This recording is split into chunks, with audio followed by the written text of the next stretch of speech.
Good afternoon, friends. This is Willie Lee Kersey Jr., the Simple Georgian. Wanted to make a video today as I'm just more or less sitting around dealing with the cold weather. I'm currently in North Georgia. I was south of Atlanta this morning, and we got about 3 or 4 inches of snow overnight down there south of Atlanta. And I got up and ate breakfast and come up north of Atlanta to get a load, and it's not going to be ready till Monday. The plant's closed because of the snow. People didn't want to show up for work or whatever, but it is what it is. But anyway, I wanted to make this short video. After my last video where I told y'all about the video with Perique and of Mac Barron and the Gray Woody show, Nathan Davis, the owner of Gray Woody K Woody, him and Jeremy McKenna had a podcast, episode 129.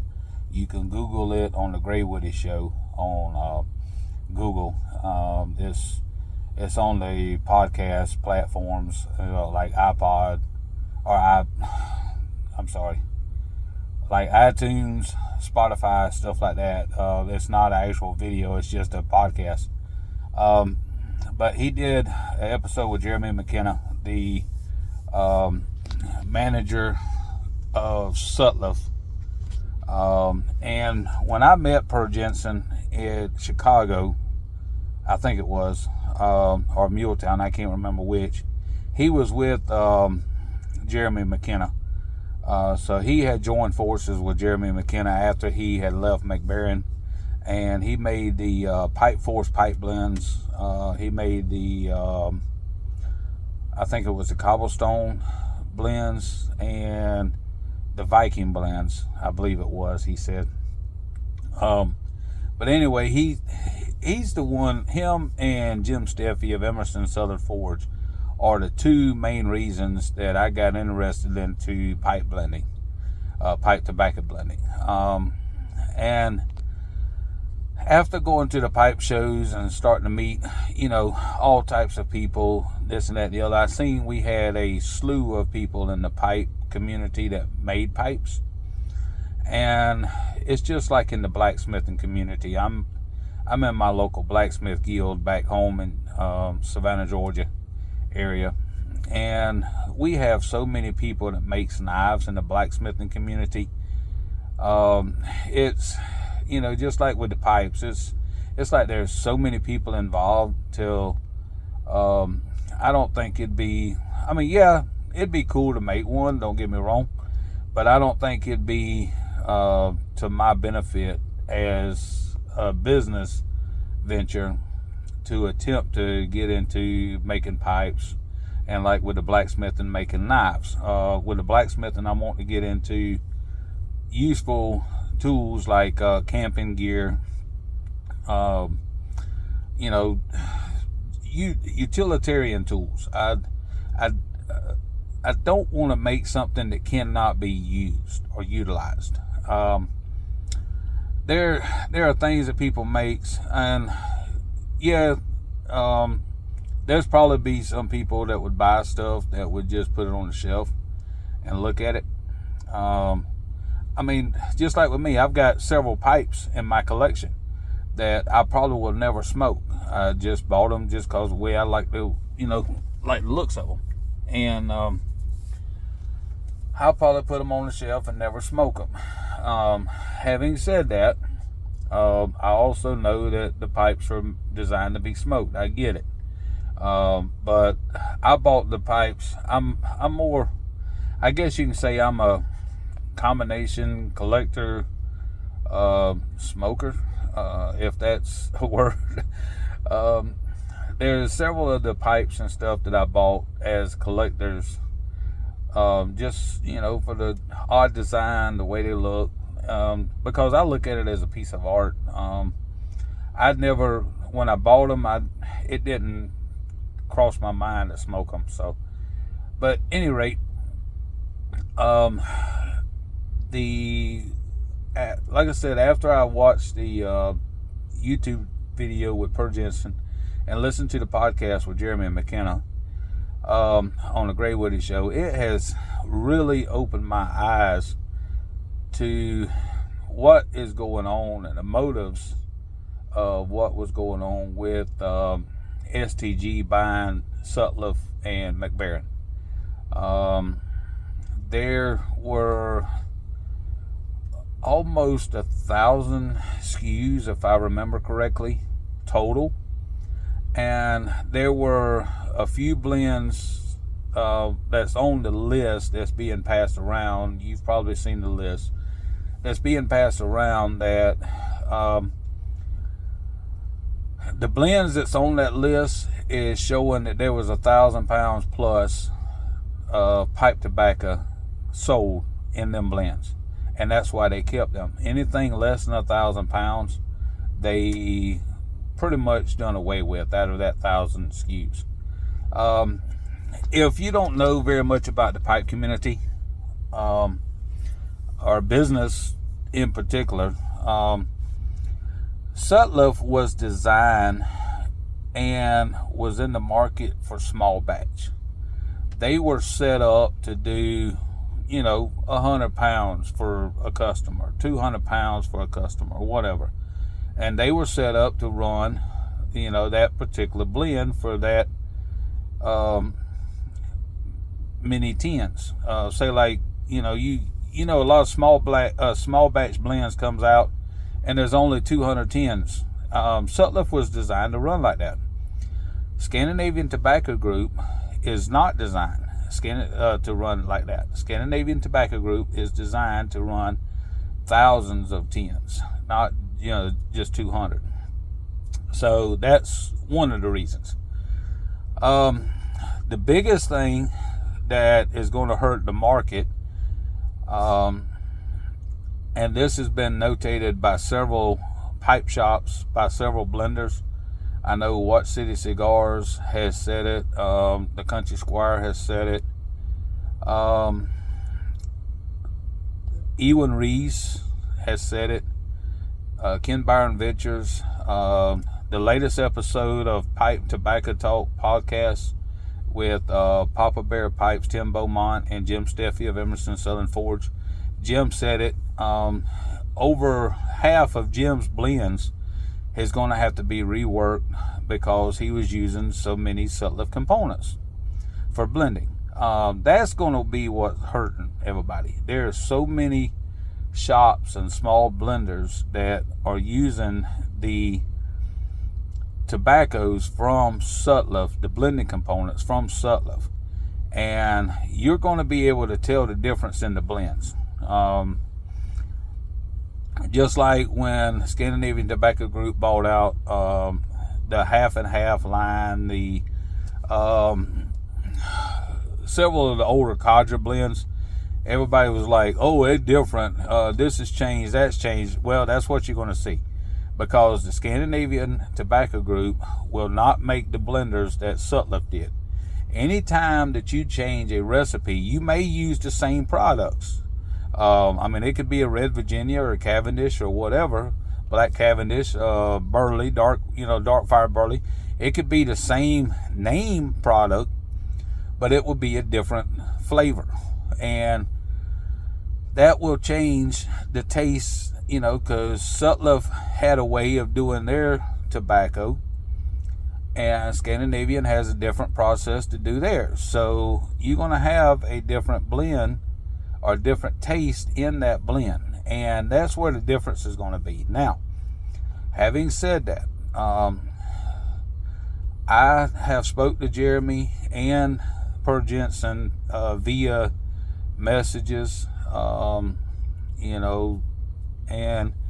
both of them are well aware of what's going on with why people, has such a hard time dealing with this. But there again, it's corporation. There was people above their levels, like 4 or 5 high above their levels, that made these decisions that they had nothing to do with. Sure, I imagine that Jeremy McKenna, if he could have, he would have saved all 40 of them jobs there at Sutliff and kept everybody working and, done what he had to do to make it work. But he didn't have that option. It was made by people in higher pay than what he is. So, him and Bert Jensen had knowledge of this, way prior before we did as a consumer, but there was no option for either one of them there. I mean, it is what it is. And then, like Jeremy was talking about in the Grey Woody podcast, just like with the chocolate flavored mousse tobacco, I think Ken Byron Ventures uses some of it as a base, that chocolate Cavendish as a base for his chocolate flavored tobacco that, a lot of people likes. The maple flavored tobacco, that is used in several blends that people likes. A lot of that'll be going away because Sutliff actually had a lab, a United States USDA approved certified lab, that they made these products where they used food grade material and they had people blending like, that was their job. That was all their job was to make these flavors for these tobaccos. And they had actual labs. Scandinavian Tobacco Group don't have that. Sutliff did. I'm saying Scandinavian don't, but they probably do, but not, not the USDA or FDA approved or whatever you want to call it, like Sutliff did. Because the regulations here in the United States is a lot stricter than they are overseas. So you've got that to deal with. So a lot of that's going away. And I also seen or heard that the machines at both plants will be scrapped. They're old machines. The only thing that I did hear that I would like to see happen is the city of Richmond is wanting to make the Sutliff factory a historic museum. I would like to see that happen, but unless they can raise X numbers of dollars or whatever to make that happen, I don't know if it'll happen or not. Scandinavian Tobacco Group will probably scrap the machines, unfortunately. And Richmond, Sutliff was the last tobacco factory in Richmond, Virginia, which Richmond has a long history of tobacco factories. And Sutliff was the last of the, dying breed, I guess you could say. So that's where we at with there. I do know that a couple of people has posted in some of the Facebook groups on, with the pipe smoking to, about the city of Richmond. So that may be an option that some of you can look into. I know most of us are working class. It's not like we can salvage stuff like that, but there you go. That's an option. I did find out some good new news today that TSUGE company, I don't know how to say it, but I have seen their name before. Them and another group from overseas is collaborating with the family there in St. James Parish to make Perique overseas. So that will expand the Perique business. Now, whether it takes it over, I don't know. Because, St. James Parish is the only place in the USA that is making Perique. It is a small family-run business. They're getting smaller and smaller every year because the pipe tobacco industry just don't seem to be the money that it used to be. The cigars are more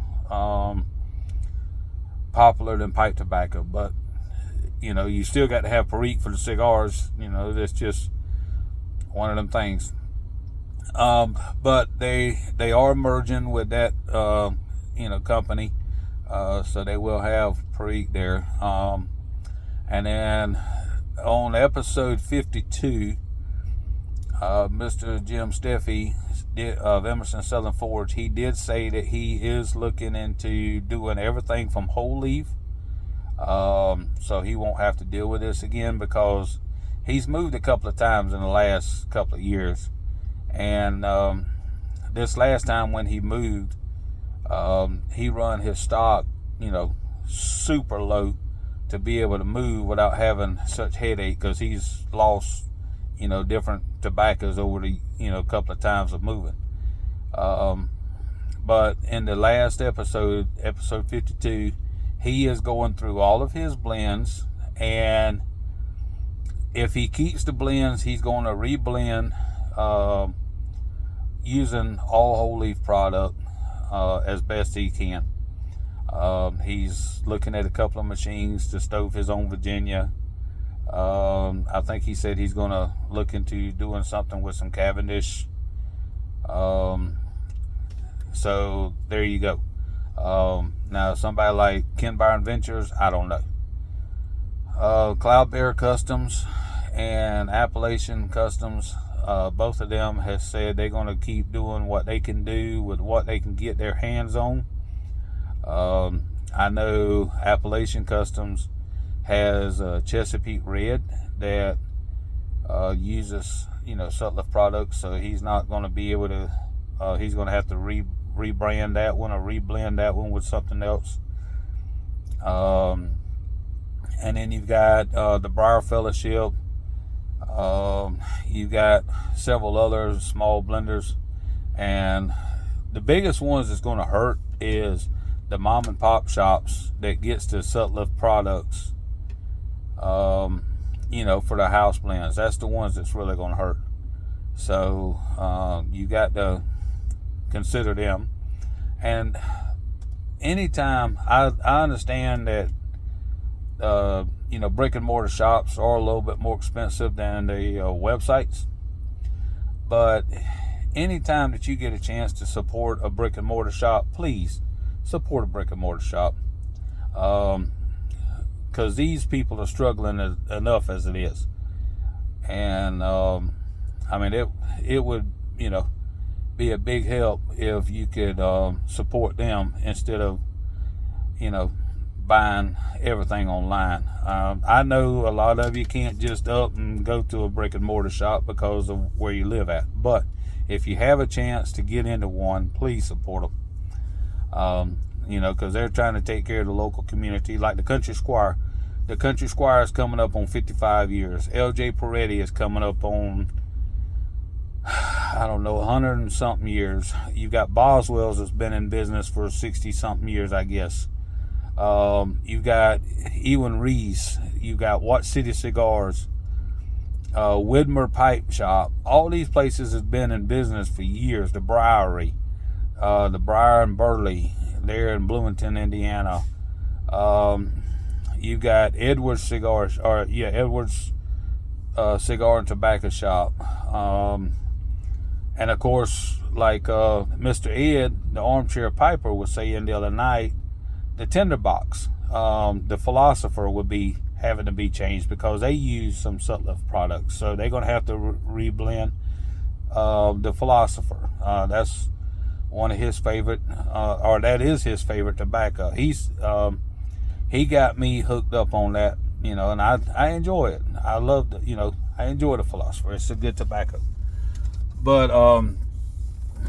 please, anytime you get a chance to support one of these, local brick and mortars, please do.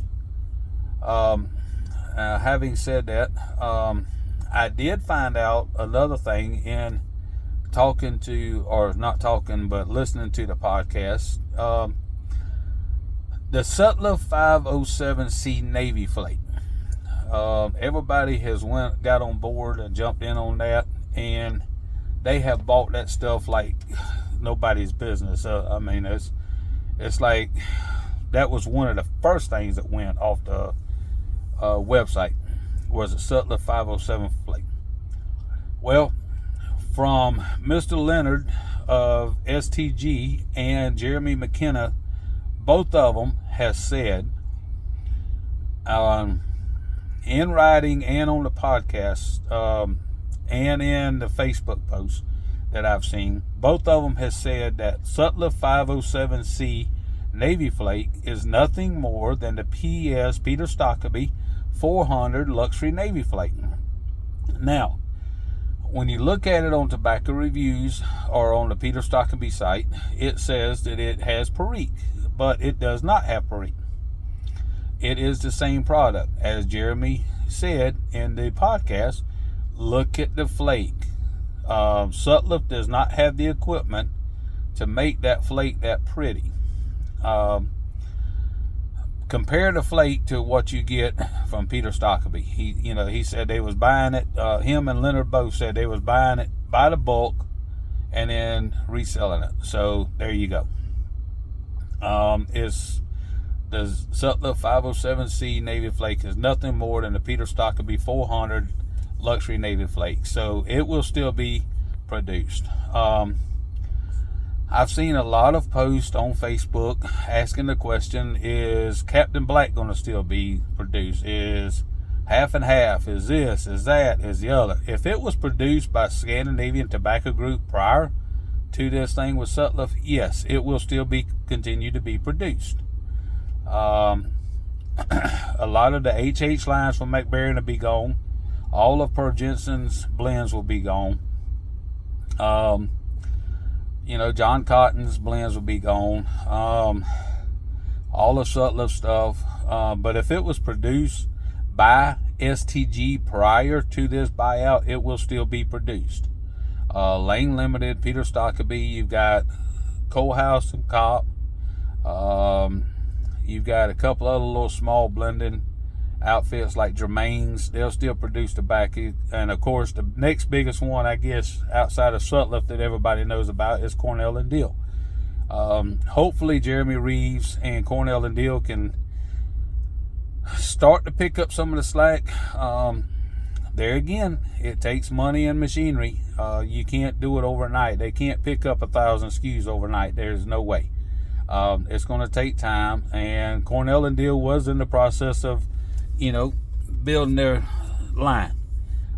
They was adding a little bit every time, this and that and the other. So it will take time, but you got these small blenders, that is trying. There's a blender there in Turkey. I can't remember their name. I've been going through the tobacco reviews and trying to get a copy of all the reviews so I can have them when all this is said and done. I hope they don't take the Tobacco Reviews website down, but it's owned by Sutler, so you never know. So I'm trying to salvage what I can off of that website as I go through, and go from there. So I just want to let everybody know what was going on, or what I noticed what's going on. And I mean, I've seen the papers from Mr. Leonard at STG. I've seen the post from Mr. Leonard at STG. I've heard the podcast from Jeremy McKenna himself. I've talked to him personally through messages. I haven't talked to him on the phone, but I have talked to him through messages. Same thing with Per Jensen. I've talked to both of them through the messages, and everything's going the same way as what they're saying on the video and on the podcast. So there you go. That's what I know so far, and I just wanted to update y'all about that. I wanted to update y'all on the Perique, and I wanted to update y'all on what I know from people like What City Cigars, Ewan Rees, Seattle Pipe Club, Jim Steffi of Emerson Southern Forge. All these people are looking to try to get the products wherever they can. They'll just have to rebrand, rename some of the products, whatever. They're going to do the best they can from what I'm seeing. So there's your update. We hope y'all have a good day, and hope y'all can stay warm and stay safe. We thank y'all for watching. Thank y'all for subscribing, and we hope y'all have a good day. Thanks.